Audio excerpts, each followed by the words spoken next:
All right, let me show you how to play Galileo Galilei. So for the game setup, you're going to place the main board in the middle of the table. You're going to be putting each player's score marker up here. So basically they're going to be choosing a color. They're going to put their score marker up there. You're going to prepare a deck of the discovery cards. I'm going to put a table up here. It shows you how to set it up for the different player counts, but you're basically going to be shuffling up each level, selecting the appropriate number of cards for player count. You're going to take the 3s, put them underneath the 2s, and put those underneath the 1s. And you are then going to deal up 6 cards onto the main board for the starting discoveries that will be available. Then set that deck off to the side for refilling as discoveries are taken. You're going to be placing a random 4 university scale tiles on these spots right here. They are double-sided, so choose your side and put them out randomly on those 4 spots. You then are going to be grabbing these subject tiles. You can shuffle them up, and then there are 2 sides to these. There is the subject side and the niche side. So when you put them on here, you are just going to randomly put 4 of them along the top of these spots. And then the remaining 2, you are going to flip over to the other side, and you are going to be covering up these question marks up there like so. Then each player's university token is going to go at the bottom of each of the scales. Their tribunal token will be going on the reputation track, and everyone starts at -3. You'll see there's this little door icon that would be reminding you of that. You're going to create a supply of the quadrants, the dice, and the inquisitors. So there are more dice than this. You will never need more than 3 of each color per player, because a player can never have more than 3 of one color. So that's just kind of how we lay them out. So I just grabbed the ones that I would need for this example. The player who observed a starry sky most recently gets the first player token and goes first. But to set up your player board, you have your objective markers. You're just going to put those next to your board. On your person, whatever, you are going to be being dealt a random person. You will choose if you want to play with the basic side, or the other side does have a special power. I am just going to show you the basic side. Along top, you'll also see the free actions, which we will get into. Each player is going to grab a die of each color, place it to 1. They're going to grab their 6 action tiles and either put them out randomly or choose in which order they want to put them out, but you're going to put them in this track. They're going to put their 4 books right there. They're going to make their comets and their constellations. You are then ready to begin the round. The rounds are going to go back and forth until the end game happens, which the end game will happen when this deck runs out, when the last one is either put on the board or taken because of an action. On your turn, you are going to move your telescope anywhere from 1 to 3 spaces. You are then going to do the 2 actions on the tiles underneath and the permanent tile on your board. You are then going to do a cleanup phase, and then it'll go to the next player again, going back and forth until that last card is dialed up. So at the beginning of the game, your telescope starts on this X spot. At this point, let me go over what all of the different actions do. So whenever you see a color and an arrow, you are going to raise all dice of that color in your possession by that many. So for instance, if I had a second yellow die up here, set at 1, and I moved here and took this yellow action, both of my 1s would go to 2s. On the other side of these, when you upgrade them, you will be able to increase it by 2, and there are instances where you might be able to increase it by 3 or more. So that is all of the colors on here. If it shows the rainbow of all 3 colors, that is your choice of die. In this instance, raise 1 die of any type by 2 levels. Continuing on with these lower tiles before we get to these upper ones. When you get this book, the book means to write in your book up here. Right now you only have these spots, but as you gain these cards, they'll be getting placed here to unlock more pages.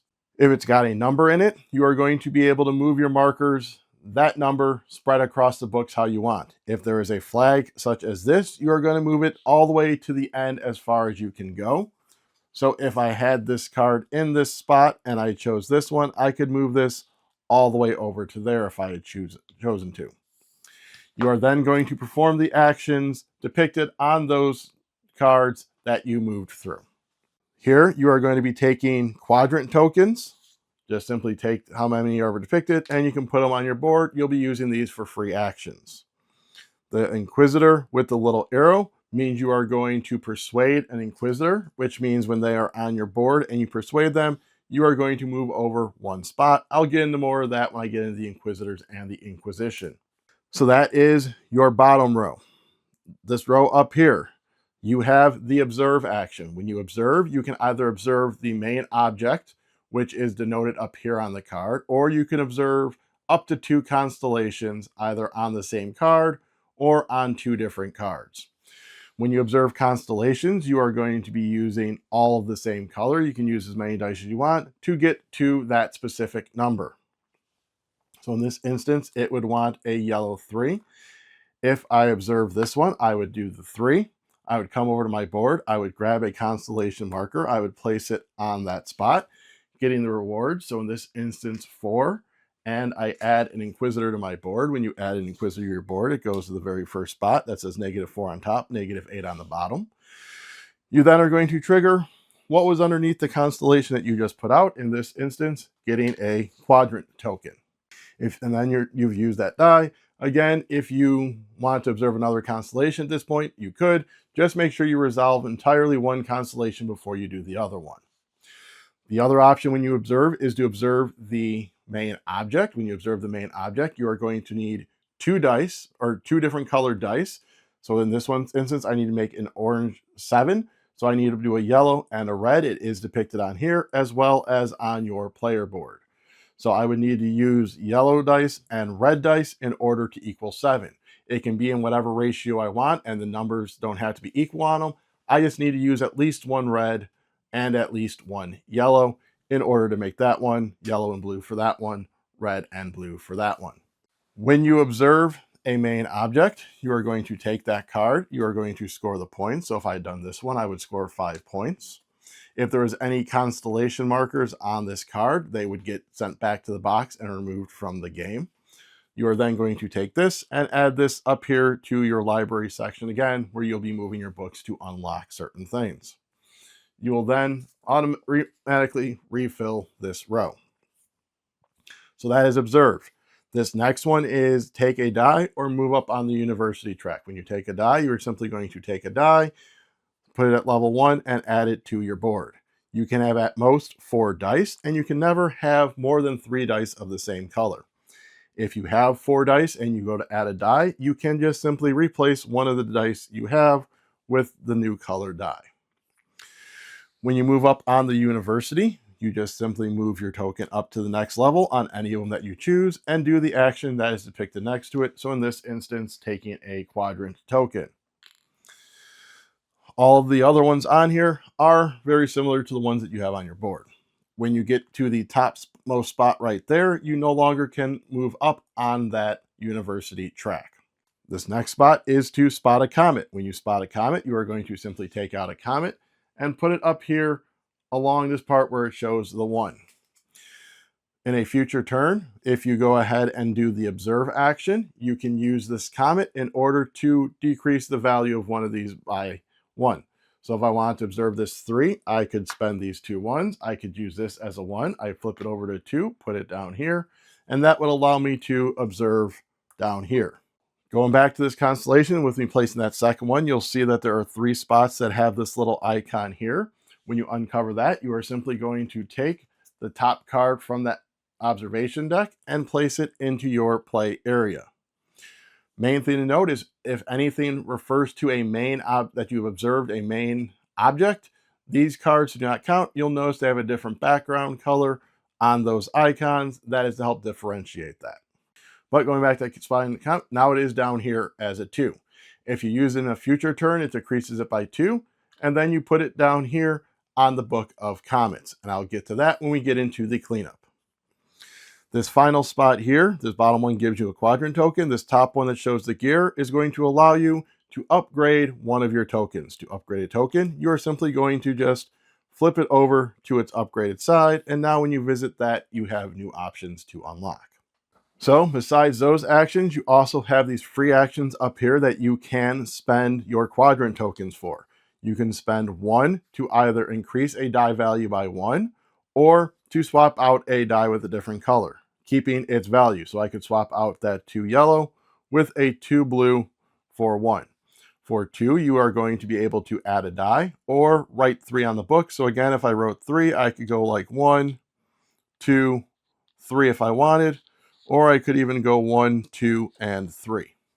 And then you can spend 4 to do the spot a comet action. Again, just taking out a comet and placing it up top. After you are done taking your actions, any free actions you want, your top action, your moving action, etc., you are then going to move into cleanup. When you clean up, you are going to grab the token that you used this turn. You are going to slide the rest of the tokens up, and then you are going to put that last token right there.